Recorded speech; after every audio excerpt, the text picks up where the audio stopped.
From the morning reading, the Qs hits new high close on Inauguration Day. IWM, Spider, Diamonds all bounce.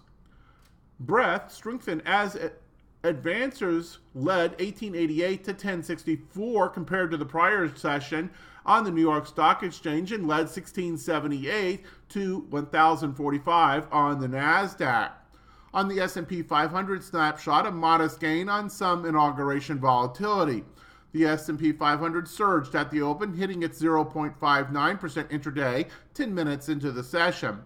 The index then drifted downward to the noon-hour presidential inauguration. President Trump's inauguration speech, however, was not well received by the market.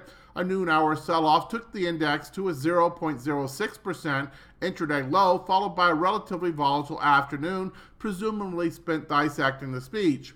The S&P 500 closed with a 0.34% gain for the day, but a 0.15% loss for the holiday-shortened week. Black swans are on sale again. The ratio of the skew to VIX indexes suggests that risk is being mispriced by certain options traders. This rarely occurs, and when it does, it has invariably led to significant higher volatility in the months ahead. Traders are pricing in a high probability of a large move. According to the skew index, there's a nearly 15% probability of a 2 standard deviation move in the next 30 days. The only time in 27 years that the VIX was more mispriced relative to the probability of a black swan was on July 3rd, 2014. That wasn't a disaster by any means, but the S&P 500 did decline by nearly 4% into August. At least somebody's betting on the VIX. There's been a sudden flow of funds into exchange-traded products that bet on higher VIX versus those that bet on a lower one, and smart money hedgers are nearly an all-time high exposure to higher volatility. Those hedgers are not fans of oil. The latest Commitment of Traders release showed a big increase in hedger bets against crude, nearing their all-time record short position of June 2014. They've been gradually increasing exposure to the Mexican peso, but still remain below their previous extremes. Hello, this is Stephen Harris, a head trader from Falcon Global, where we model best practices for investors, traders, and day traders from entry to exit every trading day. In this daily video, I provide my opinion and insights of current market trends, market timing, volatility, and hedge risk levels for the upcoming day for the key U.S. financial markets. It is 6:09 a.m. Mountain Time, and I'm recording this in preparation for the market day of January the 23rd, 2017. Full disclaimers are at the end of the video, but be aware that this is for educational purposes only, and only you are responsible for the investing or trading decisions that you make. Well, let's go ahead and dive into the morning report. And at the time of this cut, we've got a bit of weakness across all four of the U.S. broad-based indices. The S&P futures are down about 5 points, or about 0.25%. Russell futures are down about 0.33%. NASDAQ futures are down about 0.25%. And Dow futures are down just below scratch. More weakness in crude, which is down well over 1%. Euro is up about 0.25%. Long bonds are up just above scratch. And gold is up about 0.75%. China is up about 0.4%. Hong Kong just above scratch. Japan down more sharply at about 1.3%. Germany and United Kingdom are both negative at about 0.5% down. And macroeconomic reports for today in the United States, of note, there is nothing.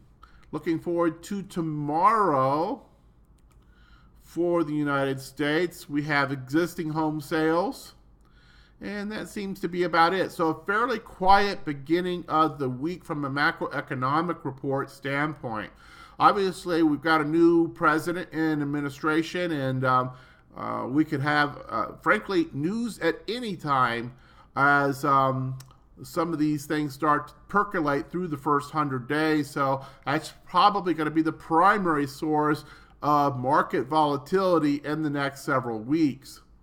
In terms of current volatility metrics, short-term VIX back below a 10, now at a 9.72. But as you heard one of the morning authors speak, the skew is way up there at a 146.33. So that represents a significant warning from that indicator. IV percentiles are also very, very low, though.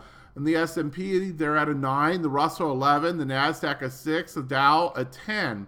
We had no standard deviation size moves put in by any of the markets on Friday on a close-to-close basis. Let's go ahead and go to the charts. And our S&P futures, there were some who suggested there would be a lot of volatility with the inauguration and protests and all that kind of stuff. But the reality of it is that the protest really didn't seem to have any impact on the markets whatsoever. The one kind of clear causation relationship was when Trump himself started to speak, and the market, moved a bit in reaction to some of those talking points in the speech. But primarily, it's just noise in that we are still within the box, and until we break out of this box to new all-time closing highs or break down below the areas of support, this is just chatter within about a 1.5% range.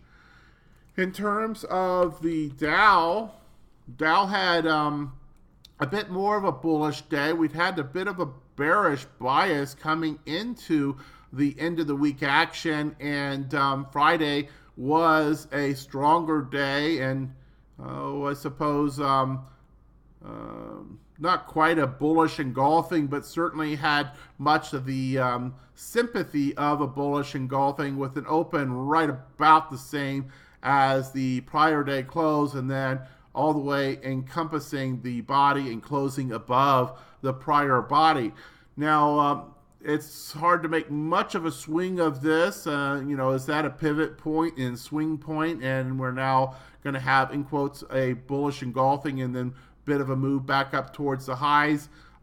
We didn't come down that far, but I suppose that you could stretch the imagination and call that perhaps a swing point, and that we had a reversal candle pattern come into play. So we'll see exactly where that goes, but thus far, the overnight's actually been a bit weak. We'll see when all cash participants come in whether that does anything else. Now, something that was more clearly bullish is the NASDAQ. Now, we had a new intraday high, all-time high of 5,083. Now, it backed well off from that for the close, but still the close was a new closing high. So, there's different ways you could read that, but certainly, it's a bit of a spinning top, and we certainly have had some smaller tops, spinning tops or doji kind of patterns in the last couple sessions of last week, but yet it's still, you have to say, it's a new closing high, and the closing print is the most important print of the day, considered by most technicians. Now, a bit of weakness so far today. We'll see what happens also in this market. But the tech sector certainly has been stronger in a relative sense compared to the other sectors. Now, the more weak one of late, after having been the strongest one for so long, has been the Russell. And the Russell has, again, been experiencing this kind of bearish kind of bias, and then just kind of crawling down, nothing too extreme, not much energy to it, very little momentum, and yet continues to have these kind of lower closes in a kind of incremental fashion. So we'll continue to watch that. It's about to come into the cloud area. There's, pretty significant areas of support within the next 40 points. So it's kind of hard to believe that the Russell's going to get very far without something larger developing across the market to support that. And looking at other markets, crude oil also in a sideways chatter, a bit more volatile than the other markets, but still in a sideways pattern, really having achieved very little in over a month now. You've had, recent 52-week highs experience, and you've had an undercut but when it's all said and done, it's still in that sideways trading range, and nothing has really been accomplished to move that market one side or the other. And in terms of gold, of course, gold has been pushing up and is now into the clouds, so considered an overall neutral posture. We had all the way back since last July, beginning of last July, it's been a very, very kind of negative pattern. And now we have basically turned that into neutral with this strong retracement that has been able to hold on and persist and go far enough to now neutralize that pattern. So kind of keep that in mind. We'll have to see if we can get a higher high, higher low, higher high kind of combination and see if this pattern can actually, start to really persist and continue. Let's see here. Let's take a look at bonds. Now, bonds have not followed the gold pattern, and bonds, after the also very bearish pattern, had a big retracement, but then seemed to walk into that area of resistance, and unlike gold, fell back. So two different answers on both of those markets. We've been following both of them very closely to see, if these were truly reversals.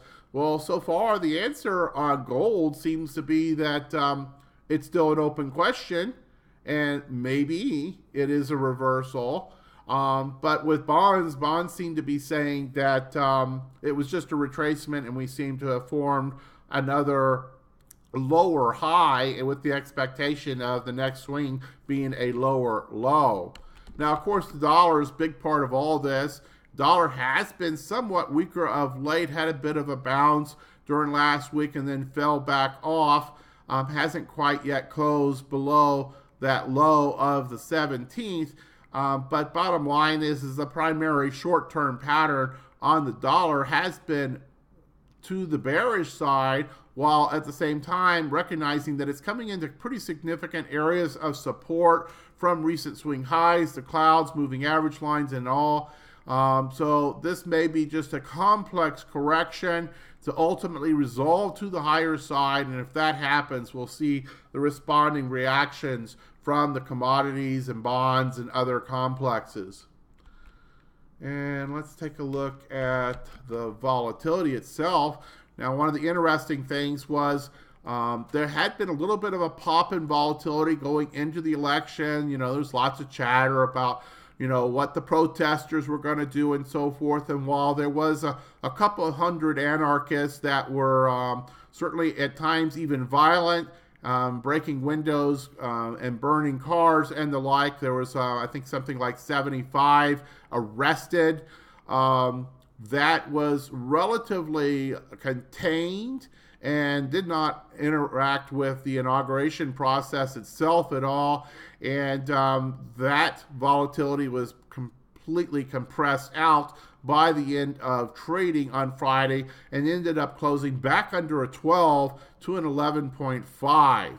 So volatility very, very low still. I think that's probably enough on the charts. Let's go ahead and go to the daily report. And we still have some relatively mixed signals, as you would expect with all the sideways consolidation patterns that we've been talking about across the various markets, and particularly in the indices and especially the S&P 500. Market phase 5, you could frankly call this phase 5 or phase 3. It's sloppy, and it's not really anything in a pure definition in a good way. So it's just kind of oscillating right on the cusp, as you would have, when you have these kind of playing on the edge of support lines.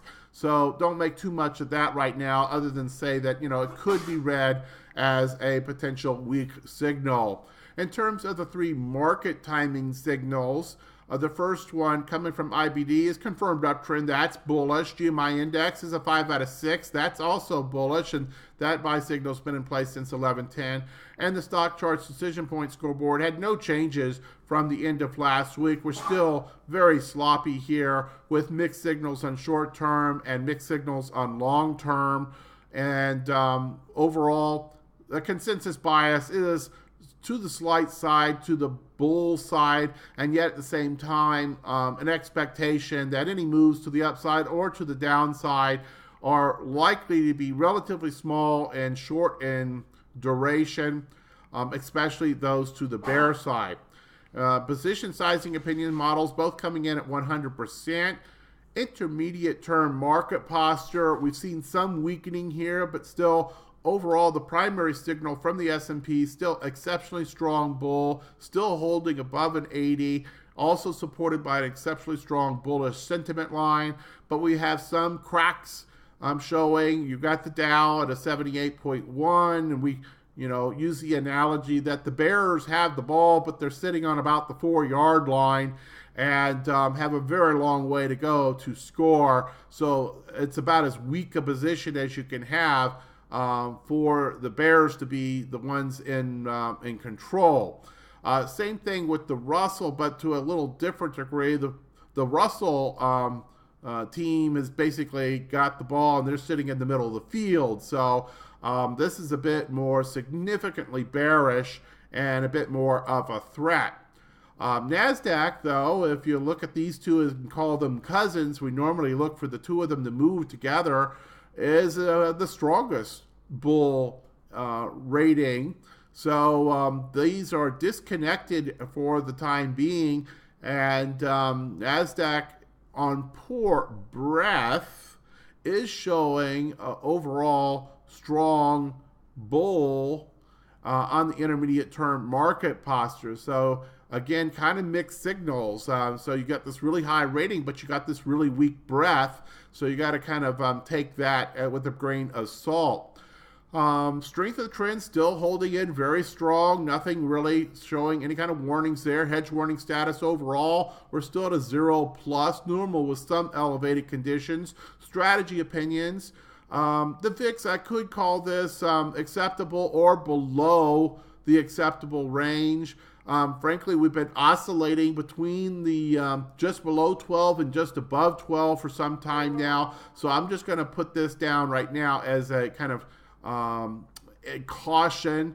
It's difficult to initiate new positions for novice traders in option income strategies when the VIX is below a 12. The premiums are so low, and the amount of risk is relatively high compared to that premium. It's not the best trading environment in the world for option income strategies. So just kind of keep that in mind. Perhaps at the very least reduce your position size if you're a novice trader. More active traders will probably work this in different ways.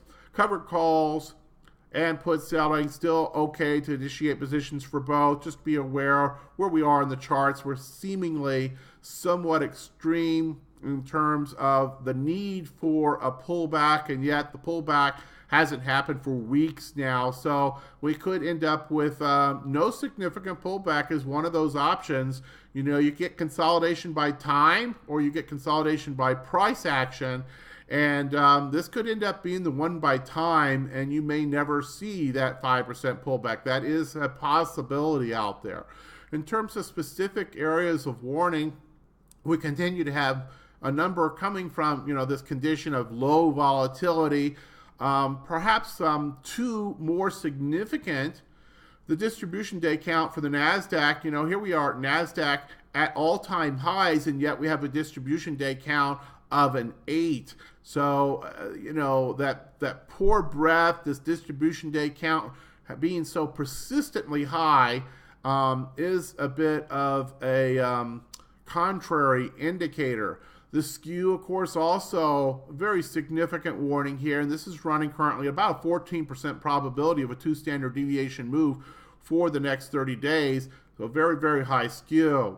End of the trend base area, of course, you had this kind of flip-floppy market phase 5, so don't want to make too much of that. Nothing really extraordinary in the other areas. And the intermarket risk aversion indicators, we do have all 5 flagging as risk off, though there is some signs of rolling back up. So, so we'll continue to watch this, but this has been an area of concern in recent weeks. At the same time, the market's not actually really followed through to anything up or down. From a sentiment standpoint, we're just about as dead neutral as you can get. And perhaps that's not surprising given what all the other indicators are doing.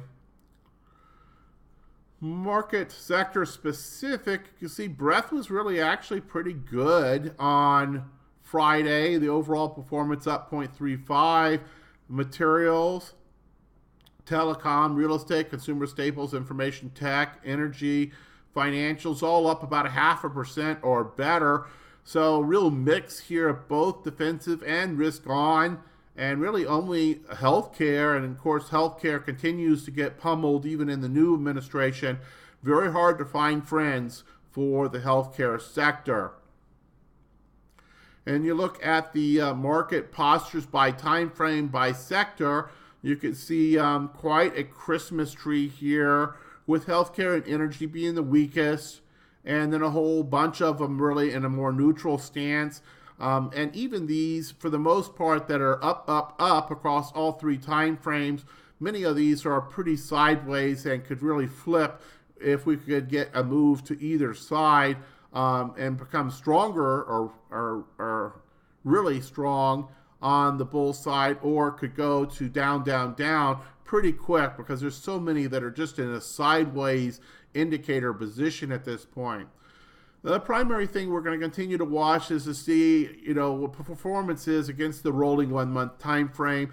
We've had this sideways consolidation for so long now, and really, worst performer energy down 2%, and best performer, I suppose, information technology, not surprising there. We've been talking about tech having done well lately, but it's still, for all these new highs and so forth, that sector's up less than 2% in the last 1 month.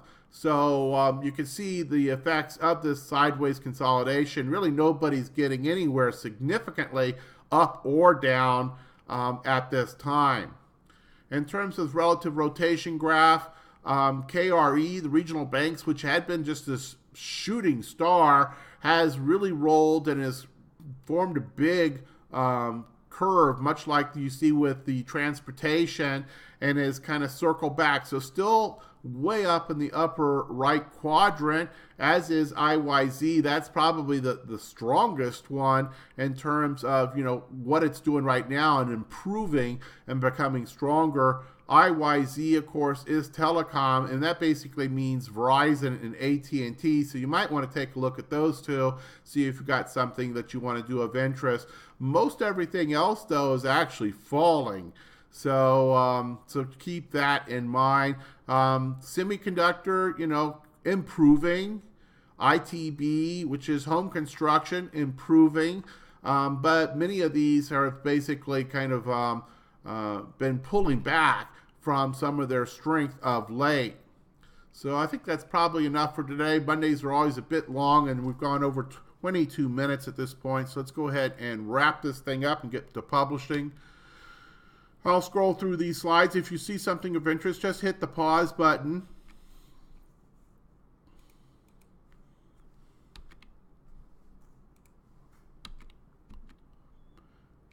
And there's more information on the slide, as well as going to a hyperlink for additional details on any of these areas.